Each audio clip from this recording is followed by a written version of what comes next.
buenos días, soy Lidia de Limbey Machinery. Hoy quiero presentaros la máquina de la columna de rack. En el sistema rack hay muchos componentes que se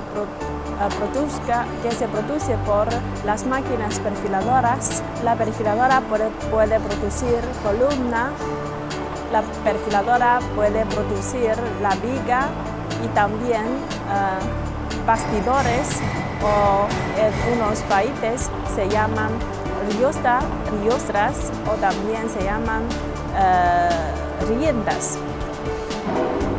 Y hoy esta máquina, esta línea es especialmente para producir las columnas verticales. Si le interesa, por favor, ver más detalles conmigo. Primero, yo voy a explicarle qué componentes tiene esta línea. Desde el comienzo es el desbobinador hidráulico. Se usa para soportar la bobina.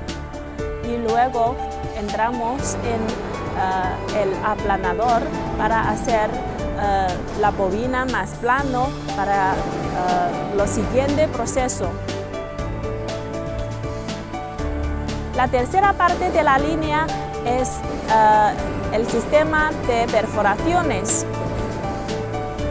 Aquí usamos la prensa hidráulica. También si quiere una velocidad más rápida, el cliente puede elegir una troqueladora, pero igualmente es una buena opción. Luego es la perfiladora. La perfiladora aquí.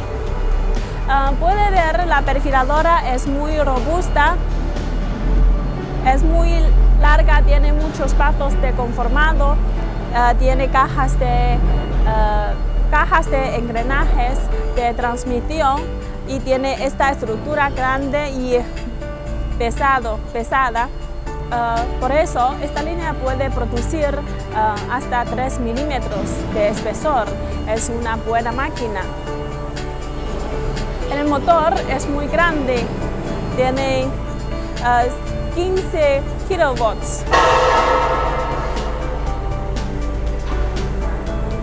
Y luego, después de la perfiladora, ya es el corte. El corte que usamos en esta línea es corte en movimiento. No separa la parte de conformado y el corte puede cortar cualquier longitud que quiere producir.